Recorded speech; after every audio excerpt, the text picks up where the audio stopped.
This year, 2024, we're going to have 4 different 5e player handbooks from 3 different major publishers. There's actually more than that. There are other companies that have come out with other player handbooks for their particular style and their RPG as well, but I'm going to focus on 4. And those 4 are the 2014 D&D books that we've had for the last 10 years. The 2024 books, which are coming out in September. Tales of the Valiant, which has just been released. And Level Up Advanced 5e, which was actually released a couple of years ago. All of them are major 5e variants. They're all focused on 5e fantasy, so I'm not including science fiction variants like Esper Genesis, which is also a full-fledged 5e variant, but it's based on science fiction. But looking at those 4, then the question is, okay, so we have these 4 different ones. What are the differences between them? And which ones would we want to choose for the one that we're going to run with our friends at the game? This is a work in progress. I've only played 2 of the 4, really. So I really only understand 2. And one of those, I've only really played just a little bit. So I'm really haven't gotten a full feeling for like Level Up Advanced 5e and what it's like. But I'm trying to get this idea of like, how can we look at these different versions of 5e and understand what they're doing and figure out which ones work best for us. 2014 D&D, it's the original one. It's been around for 10 years. It's got millions and millions of players. It's probably, I'm making up a number, but it feels like there's 20 million player handbooks out there, right? There's tons of material for 2014 D&D out there. It was significantly extended through Xanathars and Tasha's, so a lot of the things got kind of cleaned up in Xanathars and Tasha's. Some stuff got added that I wasn't really happy about, but generally speaking, when you add Xanathars and Tasha's, you have a lot. It's fully compatible with basically every 5e compatible product that's been released in the last 10 years, right? You can run monsters, you can run spells, you can run subclasses, you can run magic items, you can, all different things that people have been publishing for 5th edition are compatible with the 2014 version of D&D. We all know it. And in fact, anybody that's been playing like Baldur's Gate knows it as well. I know Baldur's Gate isn't exactly 2014 D&D, but it's close enough. Like, it's very experienced. It's very well supported. D&D Beyond has character building. There are free rules, basic rules, and system reference documents, and there's extensive digital tools to run 5e games from various vendors. So there's lots and lots of support for the 2014 version of D&D. So that's kind of the baseline, right? Then the other ones are what differs from that one in different regards. Tales of the Valiant. This is by Kobold Press. This is put out, it just got fully released now, has been under development for the last year or so. I would argue that this is the closest modern 5e variant to the original 2014 5e SRD. That it refined, and this is both good and bad, because there are things I wish they had changed that they did not. But then they changed a lot of things that that I think were good, but they generally didn't stray too far from what the original 2014 version of D&D had. It splits up race into lineage and heritage, 8 lineages and 14 heritages. Also has backgrounds as well. Ability scores and bonuses are all done together. This to me is a huge advantage. In fact, I like this so much. I think this is something that you can port over to any version of the game. Instead of bothering to have ability bonuses tied to backgrounds or tied to other things, just separate ability bonuses out and give a standard array. One thing I love in Tales of the Valiant is as a very specific standard array, you apply it, you don't add any modifiers, and you're done. Super, super simple. It's like 2 sentences long.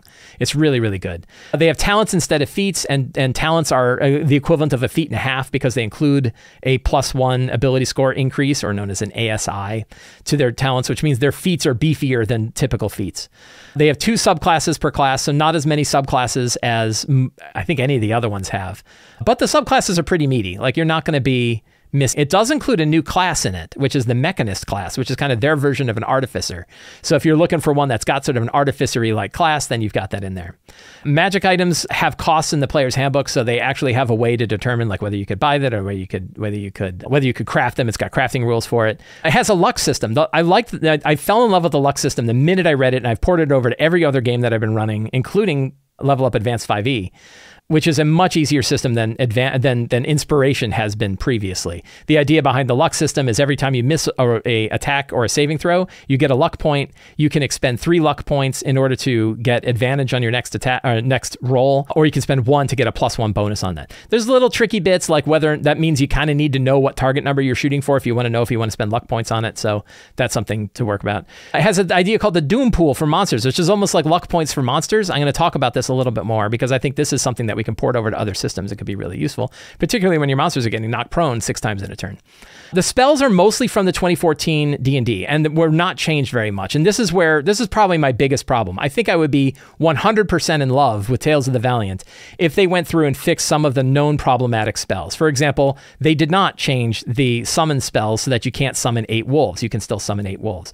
They did not fix things like Hero's Feast still makes you immune to poison, which discounts tons and tons of monsters who depend upon their poison damage to be effective at all. And if everybody in the party is immune to poison, you've basically completely, like, you could take on every ancient green dragon in the world by being immune to poison. There were little spell-like things I wish they had spent more time on. Level Up Advanced 5e did spend that time and change those spells up, recognizing the difficulty that they can impose when they're at the table. I wish more time had been spent on that in Tales of the Valiant.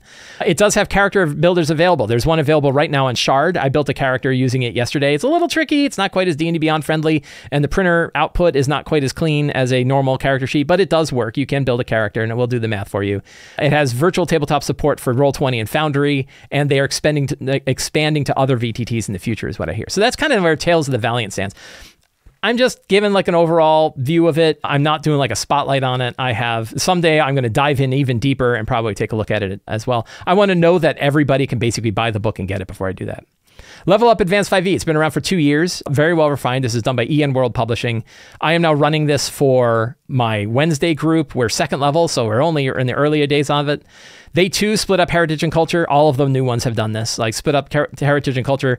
Unfortunately, they are using different names they're using the same term to mean different things than Tales of Valiant does, which is kind of annoying. They've renamed some core classes. Paladins or heralds, monks or adepts, barbarians or berserkers. That kind of rubs people the wrong way. It's like, really? Was paladin a problem? Did we really have to rename paladin to herald? They have reasons why they did it, but one question is like, did they need to?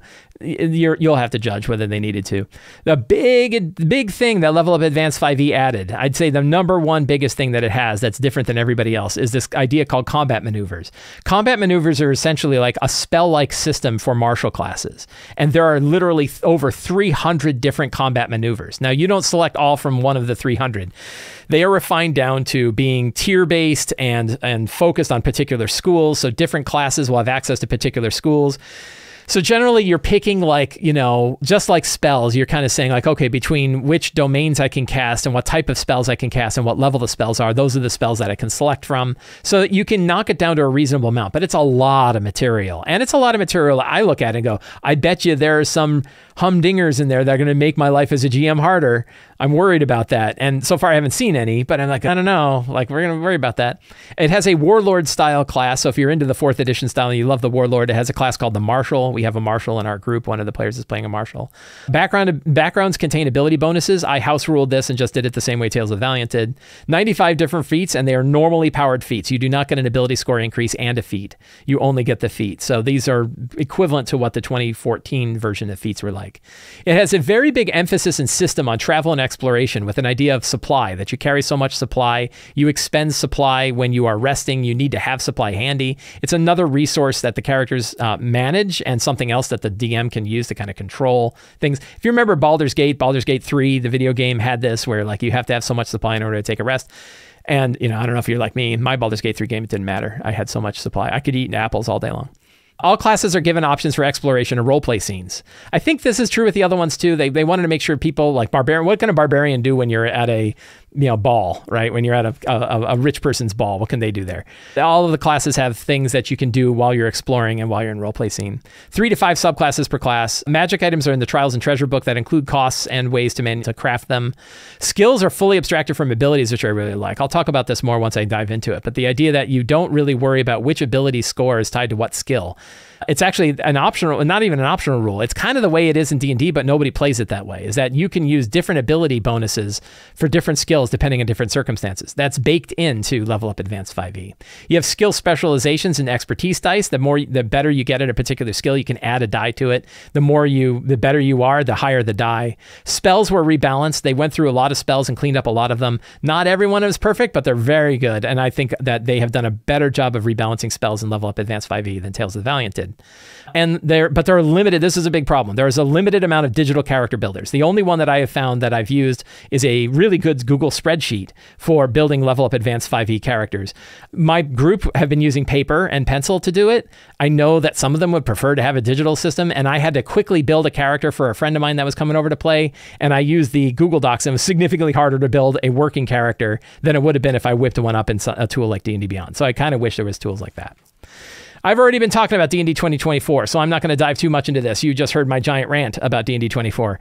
But obviously, it is a fully revised version of D&D from 2014, from the creators of the original 2014 version. It was built on being built on dozens of playtests with thousands of playtesters. They split up species and origin instead of race. You get feats at first level. You get other feats, include an ability bump, which means they account for a feat and a half. Ability score improvements are built into backgrounds. There are 4 subclasses per class in the book. The whole new weapon mastery system, kind of equivalent to the combat maneuver system in Level Up Advanced 5e. Only weapon masteries you have all the time. As long as you're dealing a weapon and you have a specialization in that weapon, you can do it. Updated and rebalanced spells. We haven't really heard everything about them, so we don't know how they were updated and rebalanced, but it certainly looked like in the playtest that they were doing some good work in there. Tons of additional class features. That's the big one. Like, they just stacked on a bunch of different class features, so you have to decide if that's what you want. Loosely compatible with all previous 5e material. What do I mean by loosely? If you watched my show last week, I talked about what I mean by loosely compatible. I think there are parts of 5e material that are going to be directly compatible. You can just drop them right in. Other things I think might be a little trickier, and you might have to do some house ruling. You might have to figure out how that stuff works. I think by and large, you're going to be able to bring stuff in. Little things like drinking potions as a bonus action, that's easily ported over. And obviously, there's going to be tons of digital support for 2024 D&D, including D&D Beyond, Roll20, Foundry, and Fantasy Grounds have all said that they're going to have D&D 2024 in it. So those are kind of the way to look at these 4 different systems. And I think, like, as we get more experience with them, we'll begin to understand why we might like one system over another.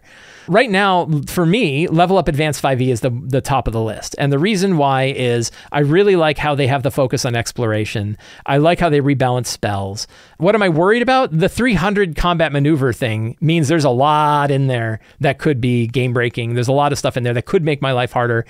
I don't know how you playtest 300 combat maneuvers when it's so hard to playtest 300 spells. So that combat maneuver thing is the thing that I'm going to be looking at. And the limited digital support is a problem. I really wish they did have a cleaner character builder. I wish Shard supported it. I wish we saw something on Roll20 where I could do an easy character in it, but they really don't have the support. They've been working on getting a digital character builder for a long time, but we haven't really seen anything. And we're going to have to see what D&D 2024 does to the mix. But I think the idea that, like, everybody expects that everyone's going to default to D&D 2024, you don't have to. I don't have to. We get to make a choice about which one we're going to use. And I think the one point that I would like to make with all of this is we get to look at all of these systems, generally pick the one that we think closest fits to the kind of game we want to run, and then we can steal stuff from all the others. And that's what I plan to do. So I'm curious. What do you plan to do? You can let me know in the comments. If you enjoyed this show, please consider subscribing to the Sly Flourish newsletter. It is the best way to keep track of all of the different things that I'm doing. It's got links to all of my videos and podcasts and other articles that I write. You get a weekly RPG-related article sent to your inbox and a free PDF adventure builder just for signing up. PDFs again. You can also pick up any of my books at the Sly Flourish bookstore, or you can join the Patreon. Patrons get access to the Patreon Q&A. They get access to the awesome Lazy DM community over on Discord. They get a ton of different tools to help you run your game. And they help me put on shows like this. Patrons, thank you so much.